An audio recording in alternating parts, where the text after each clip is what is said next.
Retired his uniform number of 42. Never again would a Dodger wear that number permanently. And unfortunately, Jackie Robinson died from heart problems and diabetes on October 24th, 1972 in Connecticut. Not a very old man, was he?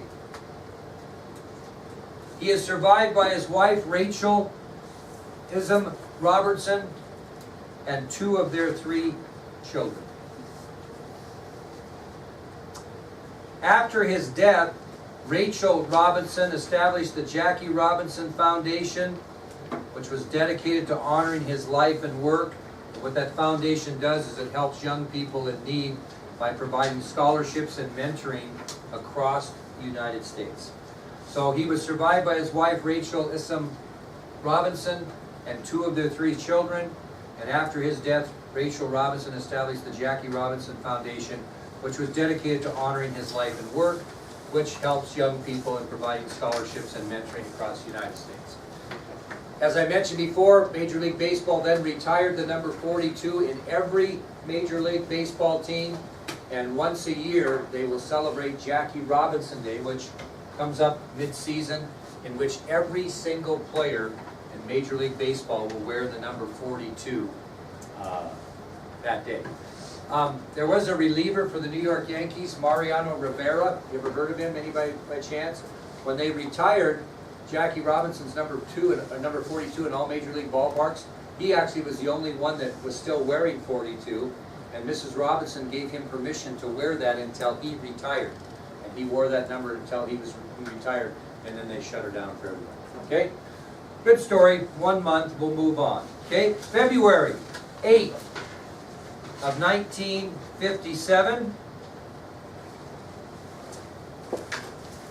The University of Pennsylvania's track star, Bruce Dern, quit the team.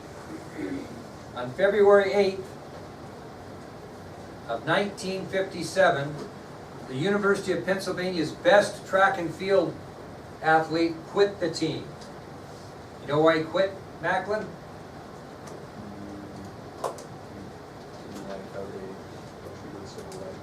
That's a good guess. Even less than that.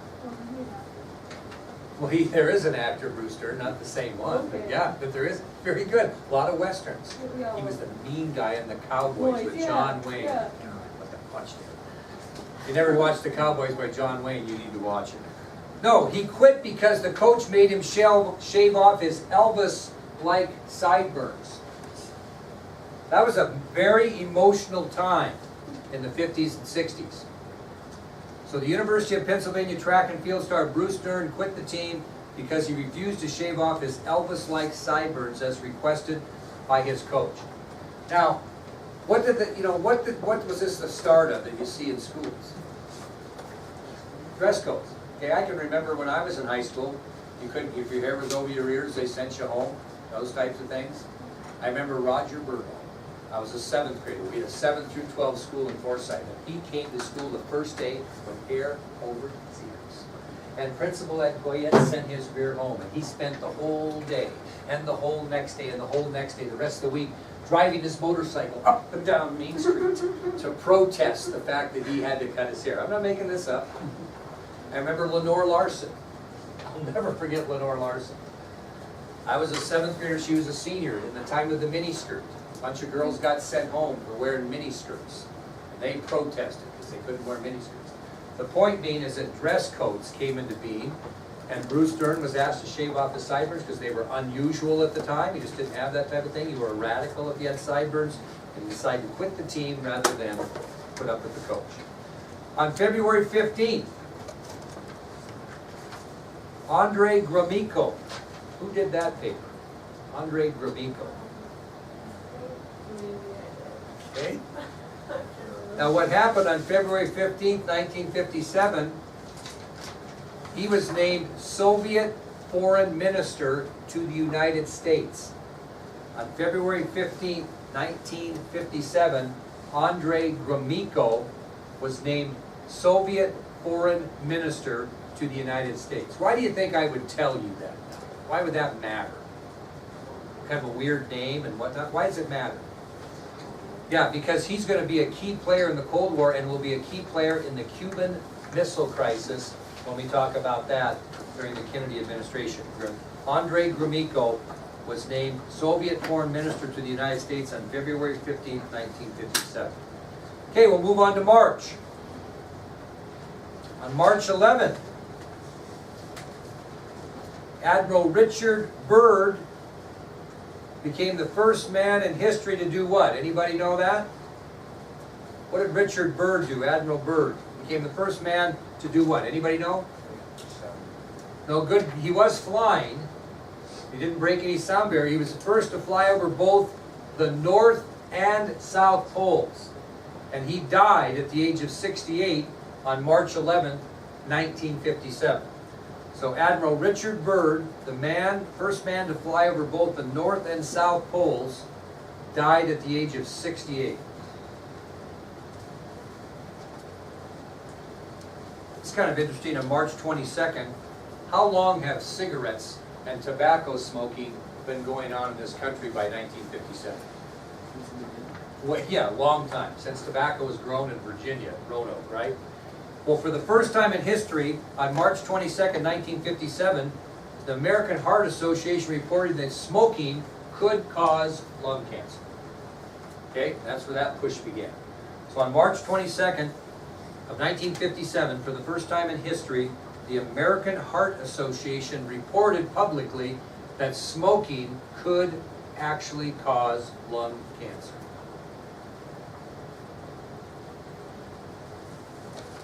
Okay, moving on to April. Moving on to April.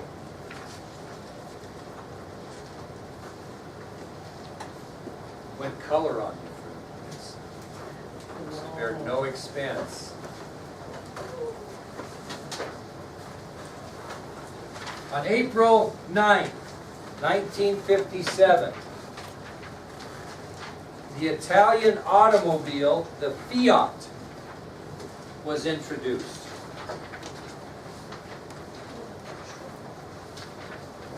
Okay?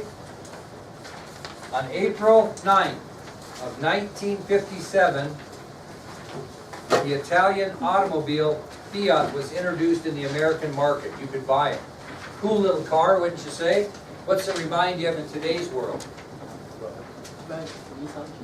What? A Nissan Juke, a Bug. How about that? What's that name of that little car? It was pretty popular. What? Little Mini? A Mini Cooper. Yeah. That looks like a Mini Cooper.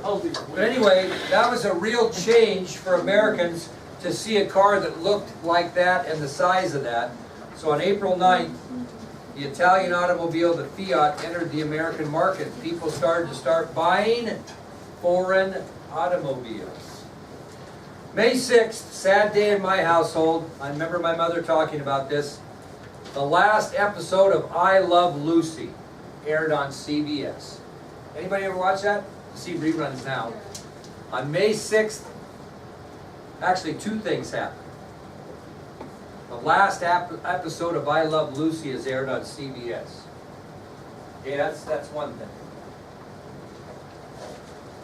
The second thing is on May 6th of 1957, Senator John F. Kennedy of Massachusetts wins the Pulitzer Prize for Literature with his new book entitled Profiles in Courage. I think we talked about that last year, didn't we? One of the people in there was Thomas Hart Benton and Edmund G. Ross, right? You remember those names? So on May 6, 1957, Senator John F. Kennedy of Massachusetts wins the Pulitzer Prize for Literature with his new book entitled Profiles in Courage. This is a first edition, first printing of Profiles in Courage right here. Okay, 1955-56, worth a lot of money. This book was so popular, they came up with all kinds of things. Let's see here. They have the Young Readers Edition, in which the print is bigger and more understandable to young readers. They have the Memorial Young Readers Edition, which is printed the same way and it was a memorial to President Kennedy, and the foreword to this book was written by Robert F. Kennedy. And then they had another edition of the Young Readers Memorial Edition, just a little different cover. Then they printed in 1961 the inaugural edition. Shortly after the President's inauguration, they printed the inaugural edition. And they printed the regular Memorial Edition, not the Young Readers, but the Memorial Edition. And then they printed No. This one's signed by somebody. This is another edition that has an introduction by Carolyn Kennedy, his daughter, that came out in later years. And then they have the 50th, oh geez, they have the 50th anniversary edition, 50 years after it was written. And then they have this one, the illustrated edition with pictures. Okay? Oh, there's more. And then they have this odd one. This is the Memorial Edition in big print, evidently for old people like myself, I'm not sure. Then they even took time to really fancy these up, and you could buy the real fancy one. Look at the fancy cover right here. Okay, so they have this particular one here, Profiles in Courage, Franklin Library Edition, fancied up. And then what is this one here?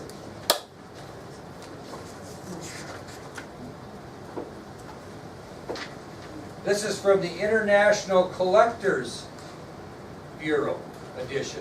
What does that tell you about Profiles in Courage? Pretty popular book. Pretty popular book. That's how many different editions they have. I assume on the 75th anniversary of Profiles in Courage, I'll bet you they'll print another. I'm not sure I have every one possible, but there's a lot of them there. Okay? All right, moving on to June. Anybody in here a trackster that runs the mile? Anybody here run the mile? Yeah, right. Well, anyway, on June 1st of 1957, Don Bowden became the first American to break the 4-minute mile barrier. Ran the mile in less than 4 minutes. That was a big deal. What does a good track run? How many milers in here? Okay, what'd be a good time now for the, I guess they call it the 1600 now. Right now? Yeah. They're running like 4:22, but now Okay. it's probably like 4:19. Yeah, and of course, Olympic runners are well under 4, well under that. Anyway, he became the first American to break the 4-minute mile. That was on June 1st, 1957. We'll move to July, a couple of sports notes of significance in July. On July 11th, Negro tennis player Althea Gibson was given a ticker tape parade in her hometown of New York City. On July 11th, 1957, Negro tennis player Althea Gibson was given a ticker tape parade in her hometown of New York City. What do you think she would have done to get such an honor?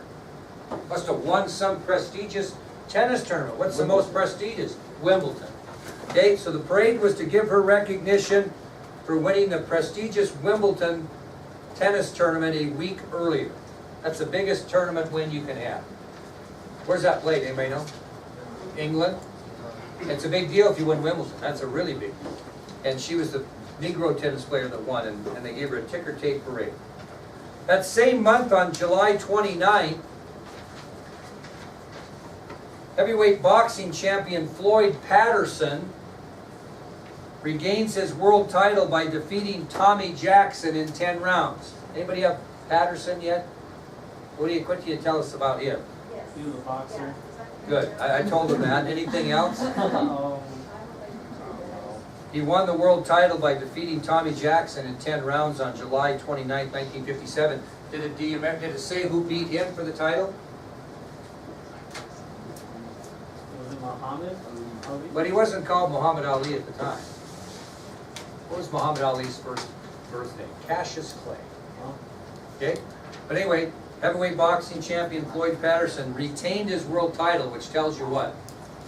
He was the champion before and somebody challenged him. Did that on July 29, 1957. All right, this is my favorite one, and we got just about enough time. August. Two things happened. First one, it's exciting, but not as exciting as the other. On August 1st of 1957, Glenn Gorbus set a new world record in throwing a baseball.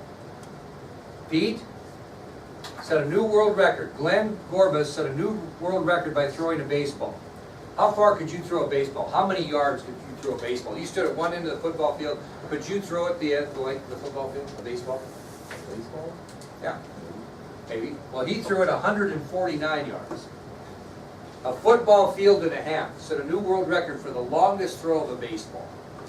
So I think all of you should go out maybe sometime with a baseball and see how far we can throw it out there. See if we can throw it 50 yards. He threw it 149. Why don't we just set Tig out there and try to get him? Well, I don't know. Anyway, Glenn Gorbus set a new world record by throwing a baseball 149 yards. It was actually 445 feet 10 inches, if you care. But that's quite a throw, 149 yards. How far is it? How far is it from mid-center field to home plate, Pete? Would you guess? From mid-center field to home plate, how far? 70 yards, maybe? Yeah. Yeah, this guy can throw it 149 yards. All right, now here's the big one. On August 26th of 1957, after spending $250 million in research, Ford Motor Company presented the Edsel to Americans. The Edsel. Okay? On August 26th, 1957, after spending $250 million researching, Ford Motor Company introduced to the American public the Edsel. Now, I want you maybe to write down a little bit of information here.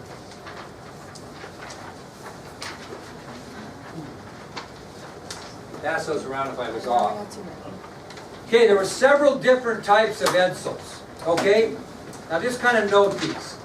The citation, C-I-T-A-T-I-O-N, the citation, the 1958 Edsel citation, sold at the time between $3,500 and $3,766. So between, you could buy one for $3,500 to $3,766. They also had an edition called the Ranger, the 1958 Edsel Ranger. The Ranger was a little less expensive. It sold for $2,484, and you could spend up to $2,643 for it, somewhere in that range, $2,484 to $2,643.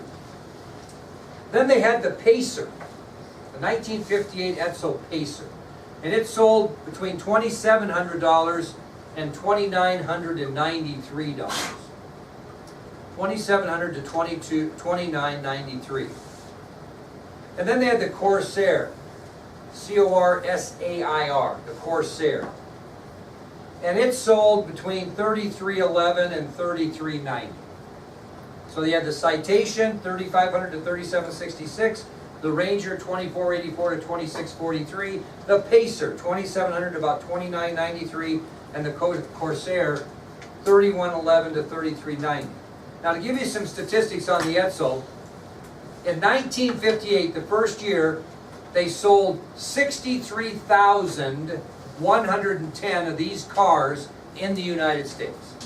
63,110. They actually sold 4,935 in Canada as well. So that first year, 63,110 in the United States and 4,935 in Canada. Well, the next year, in 1959, they sold 44,891 in the United States. 44,891 in the United States, and 2,505 in Canada.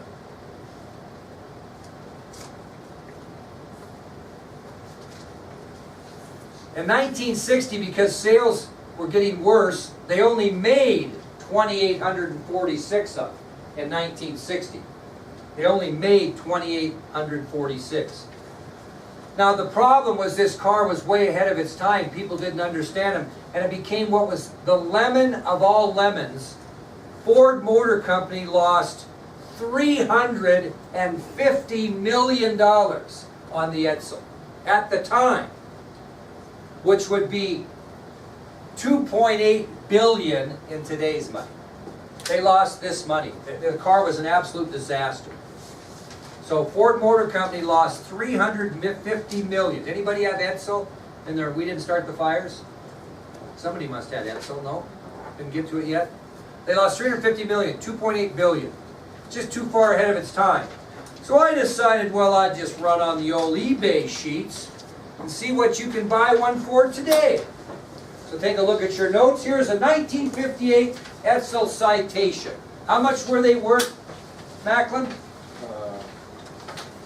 3,500 to 3,600. You can buy this one. The starting bid on this fine car, $42,500. You want one. Okay? The next one, the Edsel Ranger. How much do they go for? Okay, you can buy one right now. The starting bid on this fine 1960 Edsel Ranger, $62,995. You want one of those. They only made how many?